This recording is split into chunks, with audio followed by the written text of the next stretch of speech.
Praise the Lord. आज नहमाया का chapter 7, 8, 9 मैंने पढ़ा और ये था total list of people who came with Zerubbabel, और दूसरा था totals of people and gifts.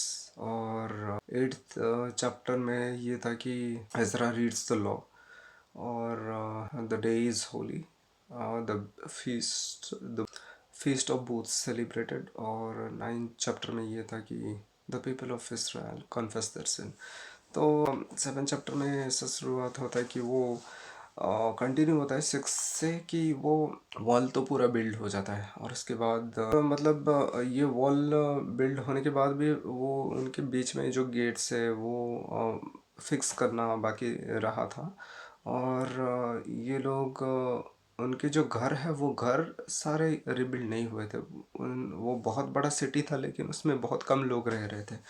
और the total number of people, मतलब जो फर्स्ट ये जो वेव जो इनको आना था, तो ज़ेरुब्बाबेल और इनका सब नाम बताया गया, और ये बहुत सारे नाम बताए गए जो वापस आए। ये था the total the people who came back from Nebuchadnezzar exile. और उसके बाद था the totals of peoples and gifts.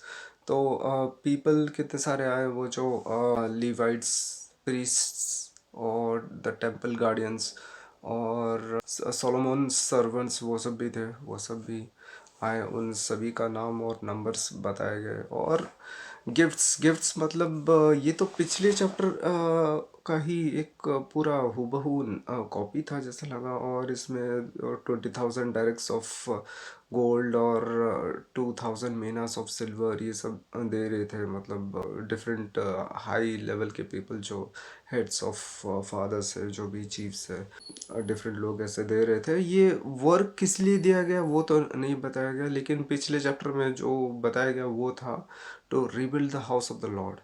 तो ये सब था। और उसके बाद नेक्स्ट चैप्टर आता है 8th में कि Ezra reads the law. Ezra तो वो रीड करता है सभी के सामने, क्योंकि सभी गैदर हुए थे, मैन वुमेन। और एजरा के लिए एक बड़ा प्लेटफॉर्म था, वो सबसे ऊंचा प्लेटफॉर्म में, वुडन प्लेटफॉर्म में खड़ा हुआ था। और उसके राइट साइड में कुछ लोग थे, लेफ्ट साइड में कुछ लोग थे, सभी लीडर्स थे, जो हेड्स थे, उसके जो कलीग्स थे, ऑफिशियल्स, हायर ऑफिशियल्स। और उनके सामने एक स्क्वायर में वाटर गेट नाम का बताया गया, उसके सामने और एक स्क्वायर में सारे लोग गैदर हुए, वुमेन, चिल्ड्रन, मैन, सारे गैदर हुए। उन सभी के सामने इज़रा ने ये पढ़ा। क्या पढ़ा? The law of Moses, the commandments of the lords. तो ये सारे रूल्स स्टैट्यूट्स उन्हें इतने घंटे पढ़े कि वो मतलब बहुत सुबह से लेकर शाम तक, मतलब दोपहर तक ऐसा हो गया। फिर वो रोने लगे। फिर सेकंड पार्ट आता है कि द डे इज़ होली। फिर ये जब रोने लगे, लीवर्स ने उन्हें शांत कराया, सबको शांत कराया, बोला कि do not be grieved, be rejoiced, today is a holy day. क्योंकि वो इसलिए रो रहे थे कि उन्होंने कितना गुनाह किया, उन्होंने कितना पाप किया ईश्वर के अगेंस्ट, परमेश्वर के अगेंस्ट। तो वो रो रहे थे। उनको बोला कि तुम फैट खाओ, तुम ग्रेप जूस पियो, मतलब वाइन ही बोला गया, वो ग्रेप जूस ही है, और उसको पियो और एंजॉय करो, रिजॉइस करो, because the day is Holi. तो उन लोगों ने वैसा किया। उसके बाद the feast of books celebrated. तो उन लोगों ने कुछ एक स्पेसिफिक डेट जो होता है फीस्ट ऑफ बूथ्स के लिए, वो प्रॉपरली वो उन्होंने पालन किया। और उन्होंने बूथ्स बनाया, जैसे बूथ्स मतलब टेम्परेरी छोटा शेल्टर होता है, और उसको वैसा बनाया जैसे पाम और मेटल और कुछ लीव्स, अन्य अन्य लीव्स लाके वो बूथ्स बनाए और उधर रहने लगे। वो मतलब उधर प्लेटफॉर्म के सामने या फिर उनके घर के सामने वो कहीं पे भी ऐसे बूथ्स बना के रहने लगे। और वो 7 days मनाए, और 8th डे में उन्होंने कुछ कम्युनियन ऐसा कुछ किया।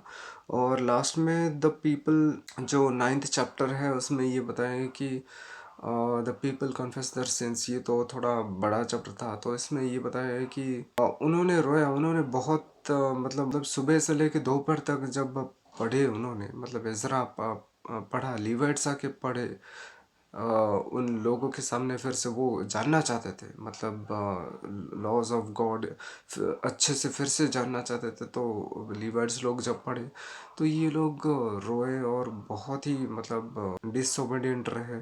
और लीवर्स उन्होंने ऐसा कहा कि bless the lord who deserves all the grace and blessings and honour. तो ऐसा उन्होंने कहा, और उन्होंने ऐसा कहा कि सबसे पहले से अभी तक कितना क्या सब झेल रहे थे परमेश्वर हमारे लिए। और इब्राहिम से शुरुआत किया, इब्राहिम को आपने इब्राहिम नाम दिया, और उनके जो बच्चे हैं वो तारे, आसमान में जितने तारे हैं उतने आप कराओगे कहा था, और वो किया भी। और उसके बाद मोसेस कैसे रेड सी को डिवाइड करवाया, और जो मोसेस के सामने कैसे प्रकट हुए, और ये लोग कैसे डिसोबीडियंट हो रहे थे, वो गोल्डन काफ बना दिए थे, और कैसे क्या वो उन्होंने मतलब गुस्सा इतना भी नहीं दिखाया, क्योंकि लॉर्ड इज़ ग्रेशियस। और गुस्सा इतना नहीं दिखाया कि सारे के सारे इसराइल मिट सकते थे, लेकिन our God is an awesome God. तो great is steadfast love and mercy, तो उनके ऊपर दया था। तो ये लोग फिर भी मतलब जब अच्छा कुछ हो जाता था फिर स्टिफ नेकेड हो जाते थे, और रूल्स स्टैट्यूट्स फॉलो नहीं करते थे, फिर लॉर्ड इनको एनिमीज़ के हाथों दे देते थे। ये बार बार होता रहा, और ये फिर भी मतलब ऐसे रहे, तो उन्होंने ऐसा मतलब ये किया। तो बस ये सब बताया गया। Thank you.